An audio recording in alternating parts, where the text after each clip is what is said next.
Okay, does anyone have anything they'd like to share this morning or ask any questions? I'll share. No one else has anything? Yeah, that sounds great. Yeah, okay, so I wanted to share the teaching you gave about the attention stabilizing after a while. I just noticed that my attention was less frenetic, more stable today, and it felt really good. It felt like being just present, although it was like more outward than I'm used to. And I realize I have a preference, or I have like a familiarity with attention in. And so I was just noticing that. And then the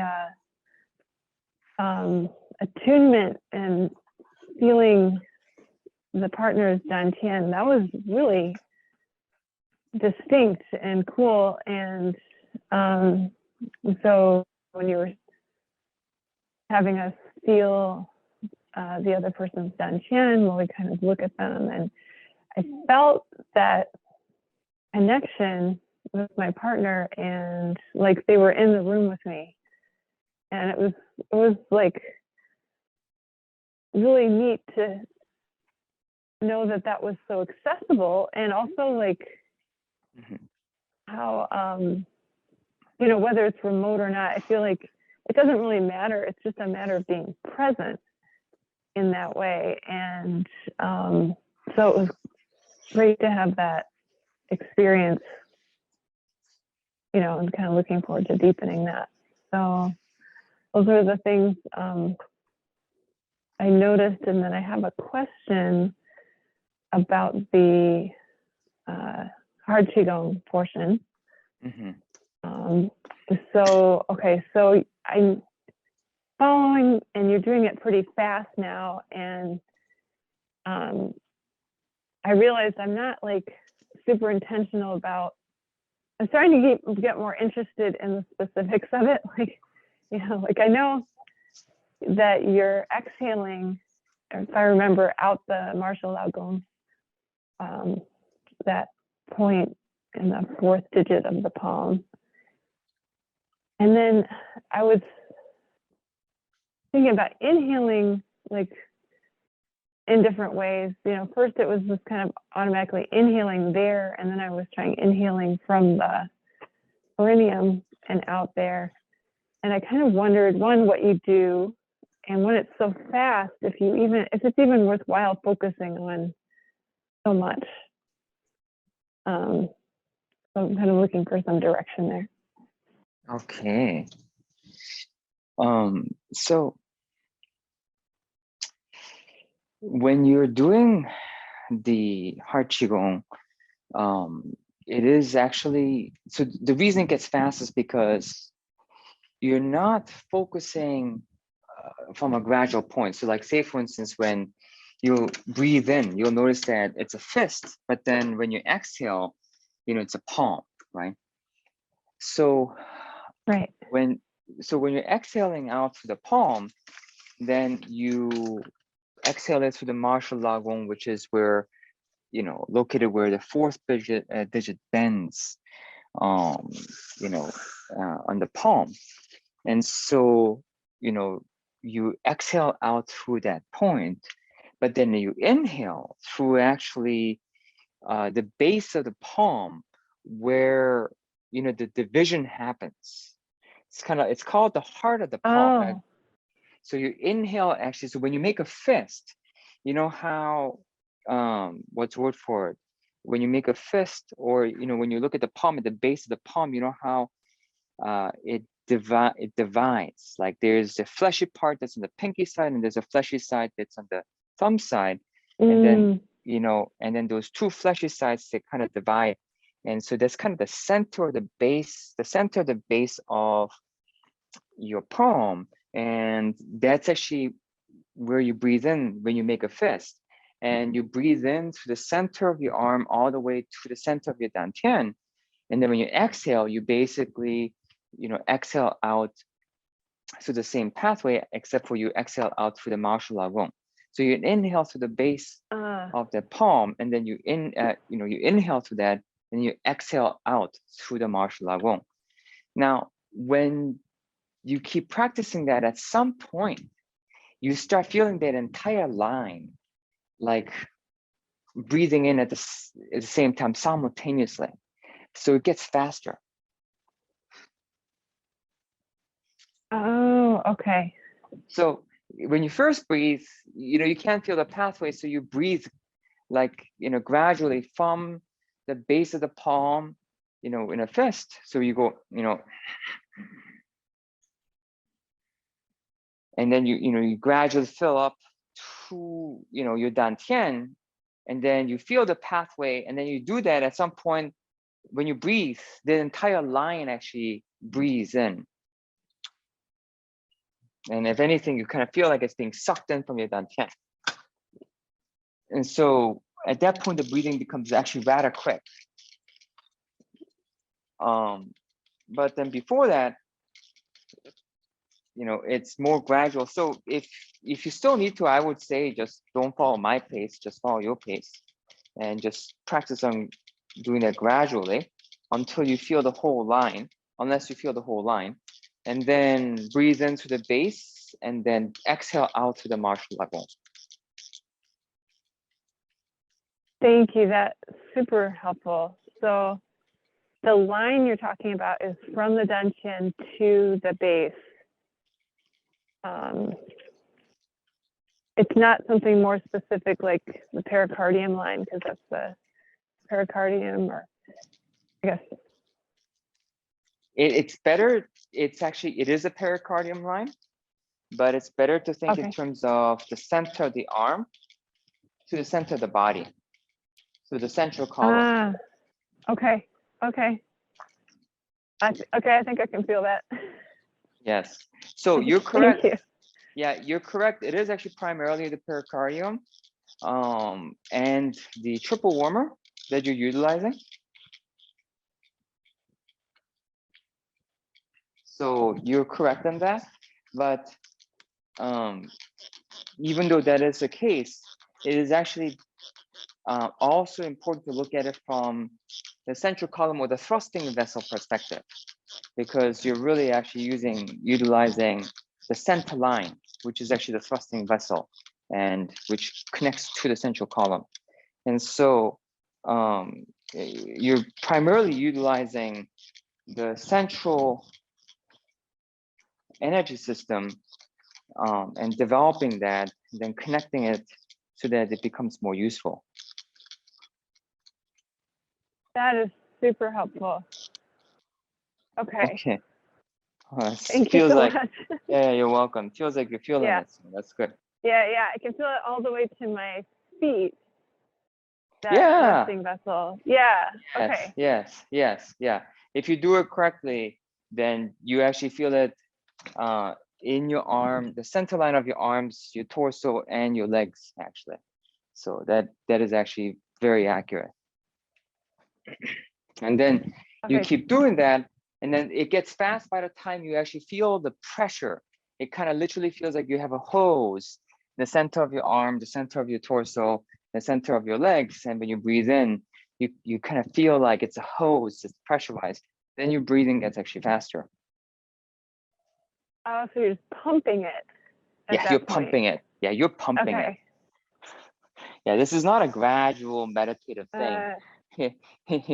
This is, it's like a, what's the word for it? Because if you want to meditate, if you want to maintain a meditative state when the pressure is on, then, you need to be able to handle the throughput of the energy that's coming into your system. And so for your mind to be able to stay calm, your system needs to be able to handle the level of energy that's coming into your system and the level of pressure that's coming into your system. So you're basically, yes. So you're basically creating a pressurized system that can handle more throughput, so that during times of emergency, you have more bandwidth.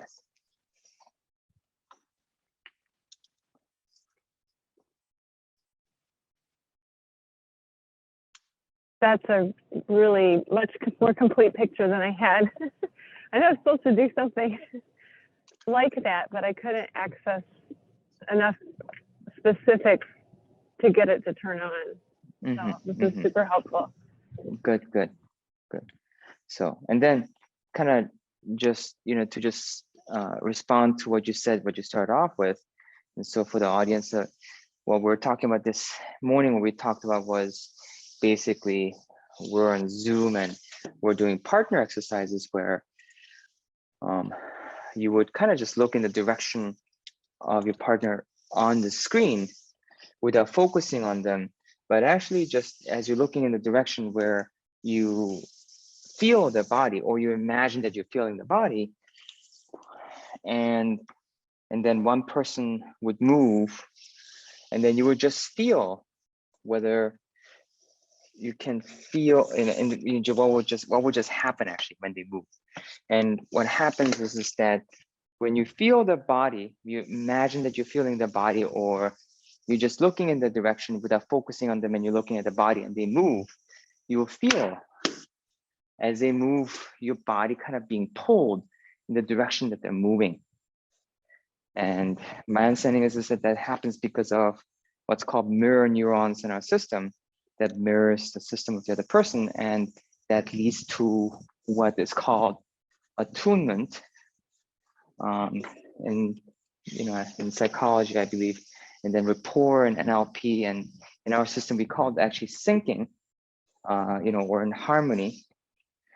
And so we did those exercises, and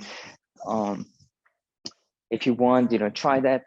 And it's really just a function of becoming present, but now with your eyes. It's actually becoming present with your whole being, where you're not over focused on one of your senses, but actually you're relaxed enough where all your senses come together, where you feel with your body, you're also smelling, you're also tasting, and you're seeing, you're hearing, and you're relaxed enough. And so as you see them, you're not focused on the visual things, but you're kind of just feeling with your body what's happening. And when that happens and the other person moves, all of a sudden through the presence, you feel like your body's being moved. And that's, I talked about this many times before, but it's the experience of when people are having a good time, and they raise their hands and you raise your hand, and it's actually the way we experience it is through awkwardness. When you're in a group and people are doing things, you kind of feel your body being pulled, and if you don't do it, kind of feels awkward. That actually is the beginning of attunement, or what we call syncing, where your mirror neurons are starting to attune to what is going on with the people you're with. And it's what leads to empathy. And actually just really good relationships, period. But anyways, I just kind of want to provide a little bit more context, because that was a little bit probably vague for people who are listening in. And so if you want to try that, just have them. And then if you want to do further, then feel while they're standing, and if you can feel their body while you're looking in the general direction. Once you feel the body, see if you can feel the dantian, and that's the lower abdomen. And then feel the four corners, which is, or the four gates, which is the shoulders and the hips. And then when the other person moves, you'll notice that the effect of feeling like you're being moved really enhances and goes up. It's a fun exercise that actually has a wide effect on kind of just how you live your life. Okay. Anyway, so I hope I answered all your questions, Samuel. Yeah, thank you so much for the additional description too.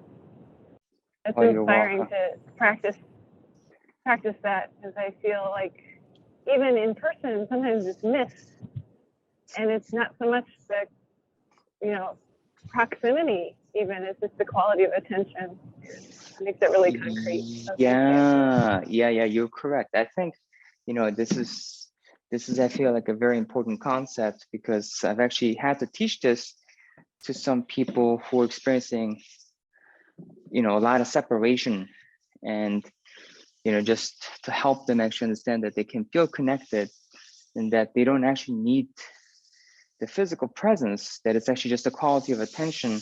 And through that, you can actually feel the connection, because it's the energetic connection that actually allows for the physical connection to happen anyways. We experience this kind of interesting. So I'm really glad that you mentioned that, because sometimes the physical body touches and you still feel disconnected. We have experiences where someone is holding us, or we're doing, but but we're still feeling disconnected, and there is no comfort. And that's actually how we know that the real connection happens energetically.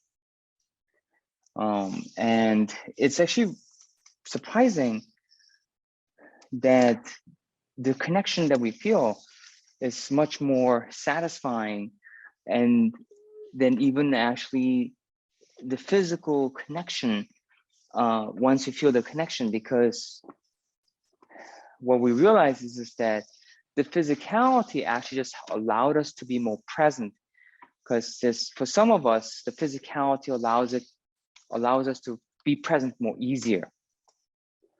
And so it's kind of just an easier way for your nervous system, but it's actually really not about the physical presence. It's more about the energetic connection, because sometimes the physical connection can be there and you still don't feel connected. It just somehow just feels empty. And some of you might, probably know exactly what I'm talking about, because we've all had experiences of someone actually being there and us still feeling lonely. And that happens when you don't actually have this connection we're talking about. And so by becoming more present, the quality of the sense of connection, becomes what it is we want. Most of the time, we can't even pursue it because we don't even know that that's what we're looking for. So I appreciate you saying that. And one other thing I want to say is that what you said about, noticing how you realize that attention in was your preference. Yeah, actually, what you find is that people have a natural range for whether they look at the inner experience or whether they look at the outer experience. I have a feeling that that has a direct correlation to introversion and extroversion. And your preference determines what you like looking at. But these practices, brings awareness to our preference, and it actually helps us bring more balance to, between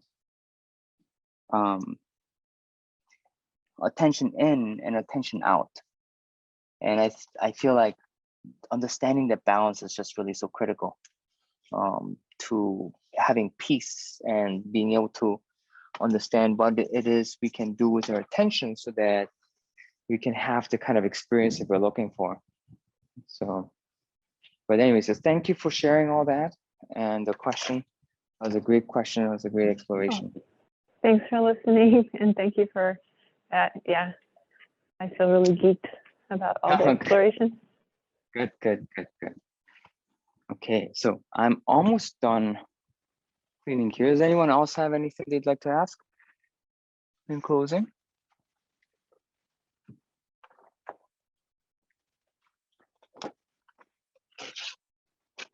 Okay, very good. Well, I bid you all just a great day of cultivation and feeling connected and being present.